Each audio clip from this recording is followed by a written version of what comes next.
Good day, everyone. I am Julan Kitay, and today I am going to discuss to you about performance-based assessment. So, what is performance-based assessment? Performance-based assessment is a type of assessment that evaluates students' ability to apply their knowledge and skills learned from a unit or a unit of study. How to grade or assess a performance-based assessment? We can assess performance-based assessment through use of rubrics. So what is rubric? Rubric is a scoring guide used to evaluate performance, a product, or a project. So there are two types of rubric. We have holistic rubric and analytic rubric. Holistic rubric is a single criterion rubrics or one-dimensional used to assess participants' overall achievement on an activity or item based on a predefined achievement levels. Analytic rubric is a two-dimensional rubrics with levels of achievement as column and assessment criteria as row. So let me present our analytic and holistic rubric for you to assess our performance-based assessment. Today I'm going to discuss how to make a dish garden, and I will define what is dish garden, what are the materials that can be used in making a dish garden, what are the steps or procedure in making a dish garden, and how to care a dish garden also. So what is dish garden? So dish garden is a garden of plants growing in a shallow dish or bowl for a container. So the dish garden can be landscape to represent a scene in nature. It is a miniature ecosystem. The plants used in a dish garden should be compatible, and cultivars that stay small or grow very slowly are most commonly used. So, in making a dish garden, you have to select or you have to choose the plants that are slowly grow. So, these are the examples of a dish garden. So, as you can see, there are different styles in making a dish garden. So what are the materials that can be used in making a dish garden? So first, we have container. Second, plants. Third is the soil. And also a decorative object like shells, stones, and figurines. So container. Look for a shallow open container with an interesting shape, appealing the colors and unique appeal that suits your personal style. The container can be any size, depending on how many or few plants you want to include. So, uh, the container, it is different size. So, if you have a large size, then you can create a dish garden that has a more plants. Then second is plants. So, when planning a dish garden, it's important to select plants that share similar growing needs in terms of light and water requirements. Since they will all be living together in one container, they will ensure all the plants will thrive. Next is the soil. So your soil mix must vary based on the plants that you will tend in each mini garden. So vermicompost serves as a natural fertilizer for the soil, therefore must be part of the soil mix too. So also a soil in a dish garden has a purpose. So you have to consider what plants you are going to include or you are going to put it into your dish garden. So you have also to choose what kind of soil you are going to use. So the best example for fertilizer is the vermicompost. So last one is the decorative objects. So miniature figures and ground objects such as bits of wood, rocks, stones, and crystals make appropriate additions to a dish garden. So you have to select shapes, colors, and sizes to create interest and contrast. So in putting a decorative objects or in decorating your dish garden, you have also to consider the sizes of the objects that you wanted to put in there. So designing a dish garden, it is always best to design your dish garden before you plant. So just like when you make a product, of course you have first design it. Then this includes choosing dish garden plants. So you have also to select what kind of plants you are going uh, to plant it into your dish garden. So select 3 or 5 plants in 2 or 3 inch, or that is 5 to 8 centimeter pots that work well together and before you plant. So lay them in the containers so that you can get the most creative arrangement.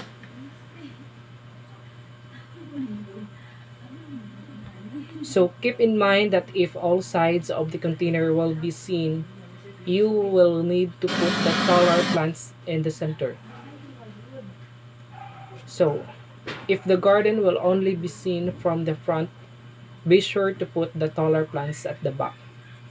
So from this uh, time, you have also to consider what kind of view is your dish garden. So if your dish garden or dish container should be seen in the all sides, so you have to consider uh, when or where will you put the bigger or the taller plants. Next is choose plants with attractive foliage, texture, and color. So that's very important too, that you have also to consider the choosing of the color of the plants. So you have to choose green and any color that suits to your style. So cacti and succulents are popular dish garden plants, but be sure not to plant them together, as succulents need for more water than cacti. So we have steps to plan your design. So first, temporarily place and view the plants in the container. That's the first step. So you have to to temporarily place or put the plants in the container. Then second, look at your work from all sides and angles and from several distances, because through that you can able to identify whether it is uh, nice design or not. Next is try your decorations. So this is the time that you have to put your decorative objects here. So a figurine can throw a few plants into miniature landscapes. To see this effect, place the figurine in among the plants. So viewed from eye level, the plants swell to the size of trees. So in putting objects or decorative objects, you also have to consider the sizes of it. So the fourth one is on a sheet of paper, sketch a quick plan of your chosen arrangement or make an instant photo. So after that, you can sketch it, and then or you can take a photo.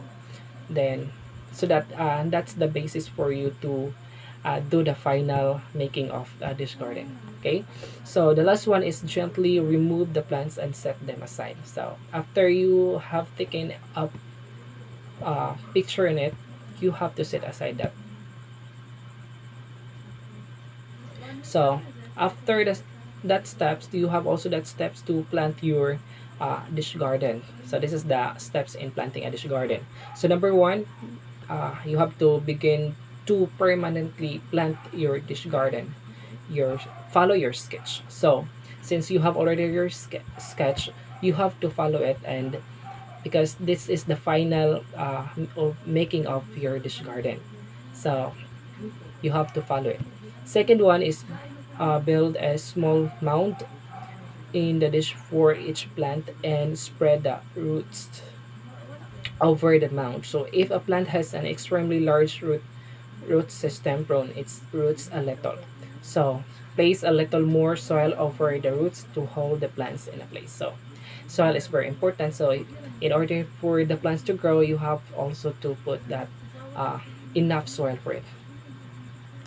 So following your sketch or picture or photo, plant the remaining plants in this and the same way. So after following the sketch you made, you have to uh, plant the remaining plants on the same way. So finish filing the container with soil. After planting it, finish leveling the soil or filing the consoler as the soil on it, and then water the soil and mist the leaves. So after you have to plant the plants into your dish garden, you have also to water it. And then lastly, you have to place your new dish garden in a warm, shaded location for 2 weeks to allow the fresh transplants to become established. So in 2 weeks, you have also to put that in the area with, of course, with sunlight because plants need sunlight. So after that, we have steps to maintain your dish garden. How to maintain your dish garden? So number one, test the soil moisture with your finger. Okay, then several times each week. More slowly with lukewarm water. Water slowly with lukewarm water. So that is the number one step. So now the second one is turn the container every few days so that plants grow upright. So you have also to turn your dish garden in order to grow it properly. Next is fertilize infrequently. So over fertilizing causes plants to outgrow the container. So that's why you don't need to fertilize it every day. So you have to fertilize it uh, infrequently. So number four is repot when the plants grow too large for the container or after a year or so when the soil nutrients deplete. So of course if it will grow more and then you have to repot it again or trim it. Then this garden fit just about anywhere. So you can put that anywhere from the kitchen counter to the mantle and even bathroom vanity. So they're a great way to bring nature indoors, brighten a room, and naturally clean indoor air.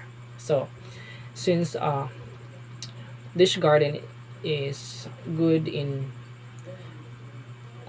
putting it in the room or indoor, so that will help clean the I mean give the fresh air also oxygen.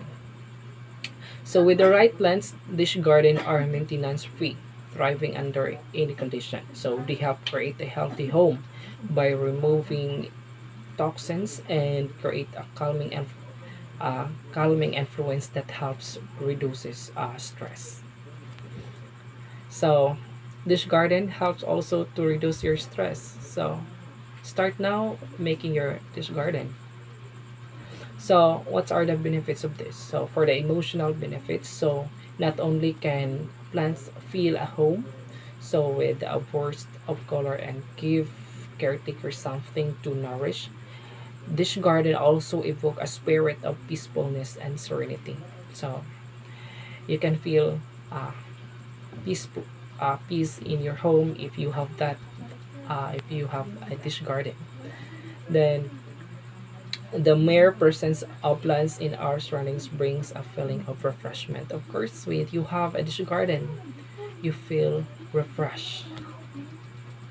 Then we have also health benefits. So houseplants such as dish garden can filter our toxins in the environment, leaving your home full of fresh oxygen to promote peace and relaxation.